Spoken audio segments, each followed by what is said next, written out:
Hey everybody, happy Monday. Happy Monday, everyone. We have done some stocking options ideas for tanks for 10 gallons and 20s and 29s, which I will link in the description below. But today, we thought it would be cool to do a stocking options video for the 40-gallon breeders, such as the ones behind us on this wall.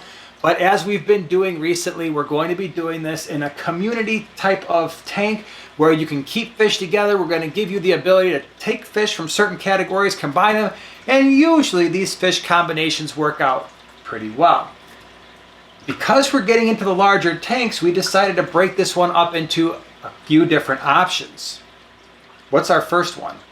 Well, for the first option, how about a Lake Tanganyika Set-up? Now, this is a little bit different than your typical community tank, and I promise we will get to your standard community fish here in a moment. But in a Lake Tanganyika setup, because you've got a larger 40-gallon tank, you can start looking at other types of communities or other types of inhabitants. What would be really cool for a Lake Tanganyika setup, these are fish from Lake Tanganyika in Africa, so they're African Cichlid.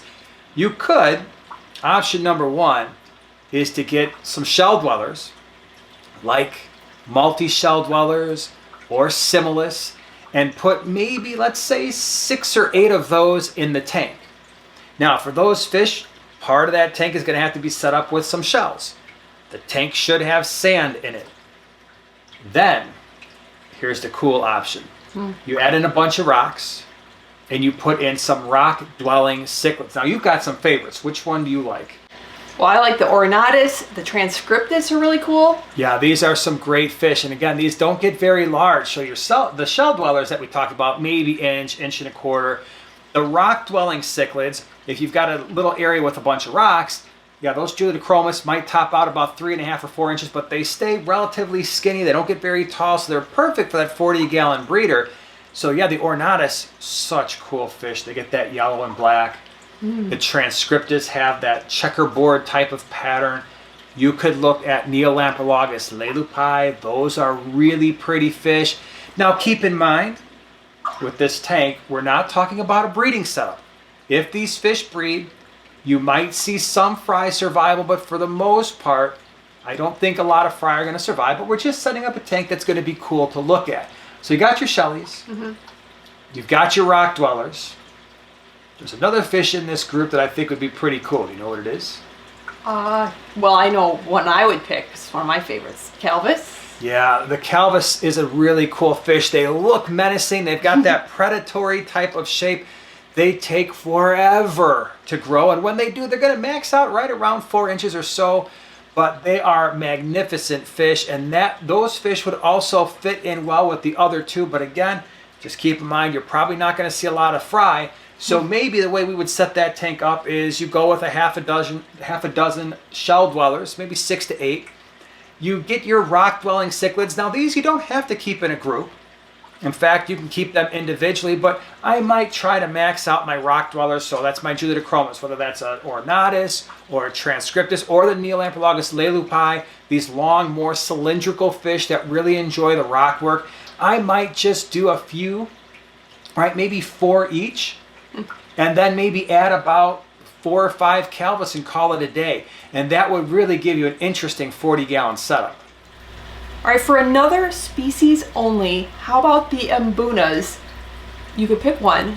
Like me, personally, one of my favorites would be the rusty cichlids. Those are cool. So you got the Tanganyika as option number one. If you want to still do an African cichlid tank, you do have now with this size tank the option to use some fish from Lake Malawi. So the rusty cichlids are an Mbuna that could easily go in a 40-gallon breeder. You could do species only, right? We've done that in a 40-gallon breeder where you get a half a dozen, maybe 6 to 8 of these Mbuna. Hopefully get a ratio about 1 male to 2 or 3 females and let them breed in a tank. Now the fry probably aren't going to survive. You'd have to pull the females, but you could do that. Another option is to mix and match some Mbuna that are going to be a little bit less aggressive. The rusty cichlids I would consider to be a less aggressive Mbuna cichlid. You could also do in with those, you could do the yellow labs. So now you've got something that's kind of like a purpley brownish color with a really bright, vibrant yellow. And then you also have Pseudotropheus solosi, which gives you 2 additional colors. and that is the orange females of that particular species, and the males get blue with dark blue vertical stripes. Win-win. Now, if I'm going to set up an Mbuna community tank like that, I would probably, in a 40-gallon breeder, max out at around 15 to maybe 17, 15, 18 Mbuna cichlids total in that tank. You do want to overstock that tank to cut down on the aggression. A little bit of some sand, a little bit of rock work, and that could be a really cool, very colorful, very active tank. So the Mbuna community tank would be cool. Now, I failed to mention, for both the Tanganyikan and the Lake Malawi Mbuna tank, I would probably throw a bristlenose pleco in there just for algae control. Make sure that fish has got some rock work to hide in, and they usually do pretty well, at least they have in our cichlid tanks. So let's move on to the community tank, piecing together, and let's start out with the centerpiece fish options. And it's going to depend on the type of fish that you pick, whether you can get a single, you can get double, or you can get maybe even a small group. Absolutely. So the first group, I think, and we're going to start on the smaller side for your centerpiece fish, would be the Apistogramma.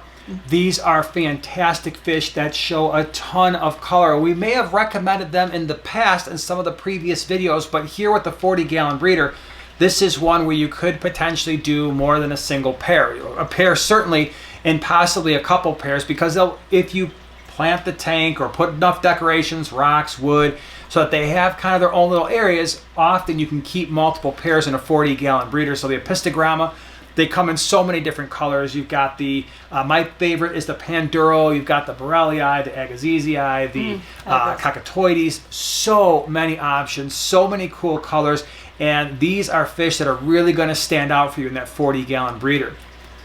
Next one. What about like rams?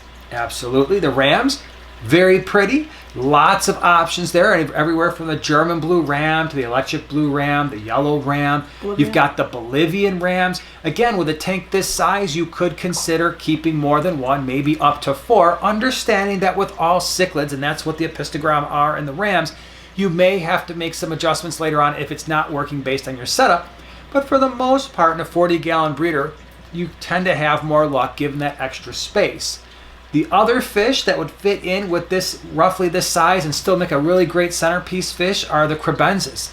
The Kribensis often get overlooked because they are a more common fish, but this cichlid is amazing. If you get a male and a female, or even a couple males and a couple females, they really start to show off their colors, and both of them are really pretty fish. Next one. Checkerboard. I love checkerboard cichlid. The checkerboard cichlid stays about the same size as the other ones, and again, such amazing color, and again, you can at least keep a pair, sometimes more if the tank is set up with a lot of rocks, a lot of wood, and a lot of plants. Now, those are fish where I would feel comfortable.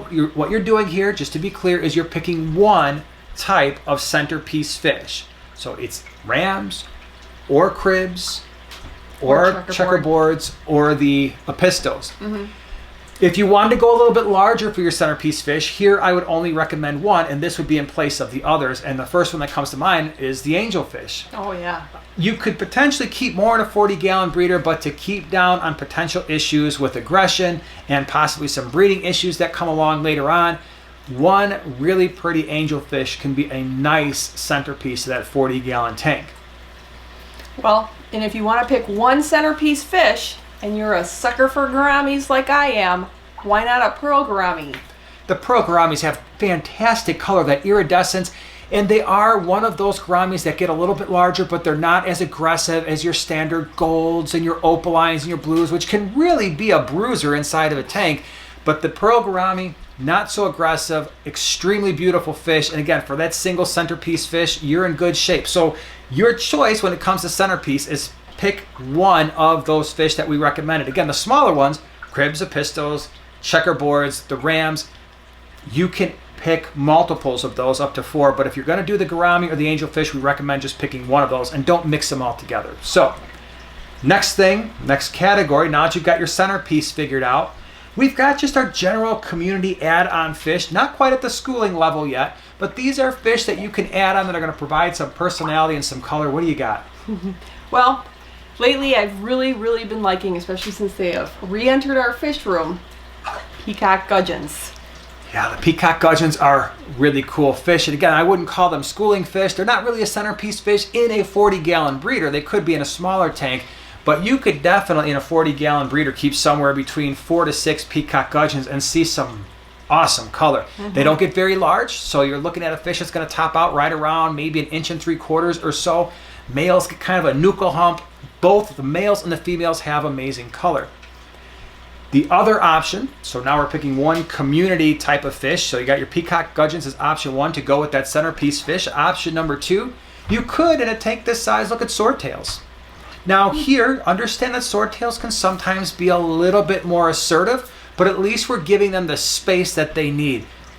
With the live bearers that we're going to suggest here, the swordtails being the first one, I would do a male and maybe 2 or 3 females, and that's going to give the females a little bit of time to maybe get some rest while the male's chasing everybody around trying to have offspring.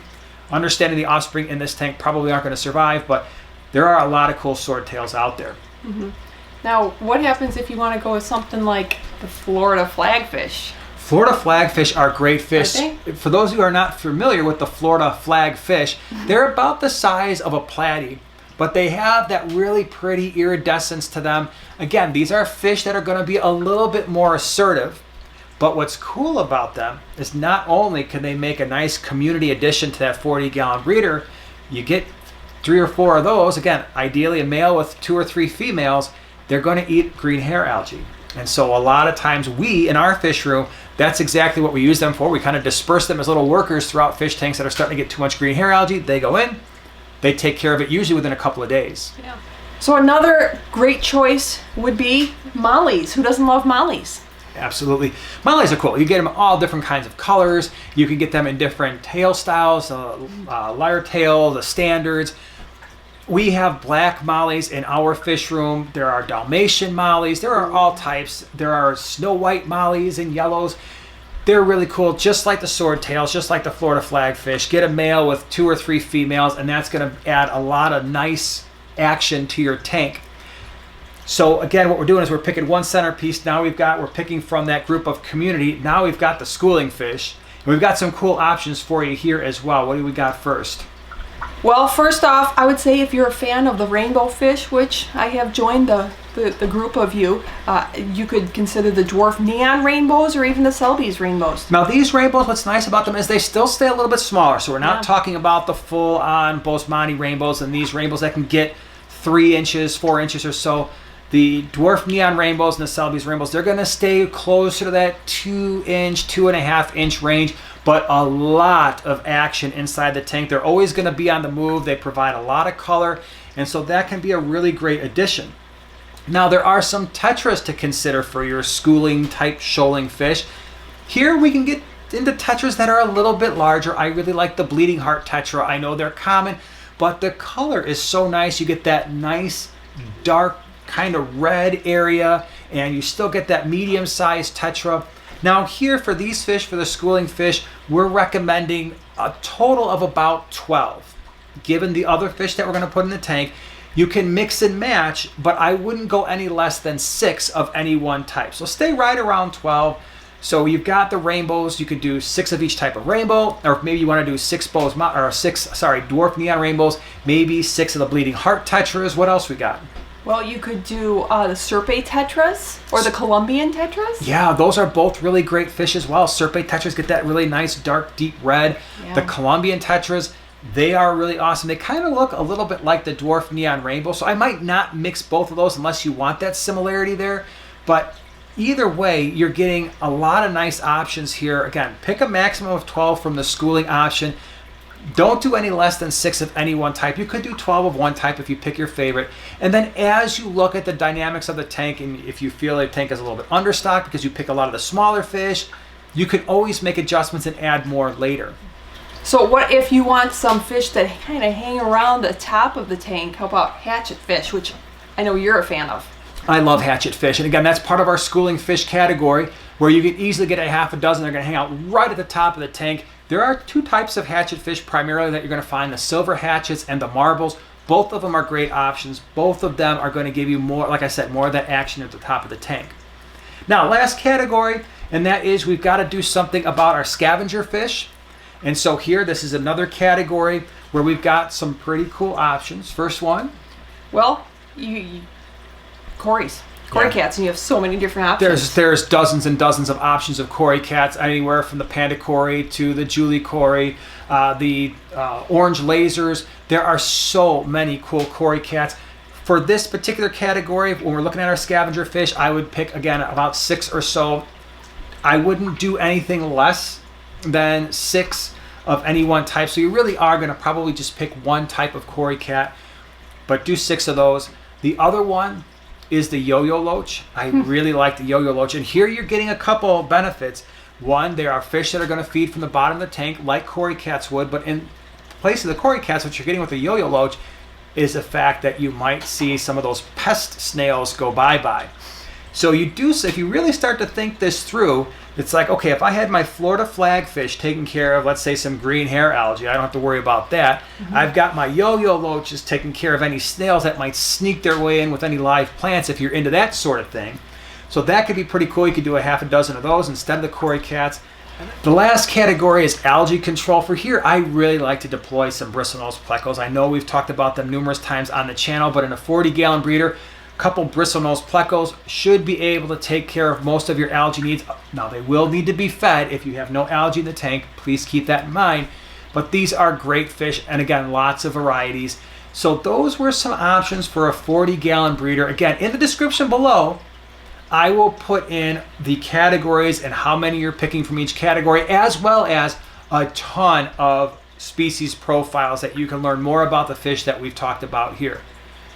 Hope you liked the video. Appreciate you being here, and we'll see you in the next one. Bye.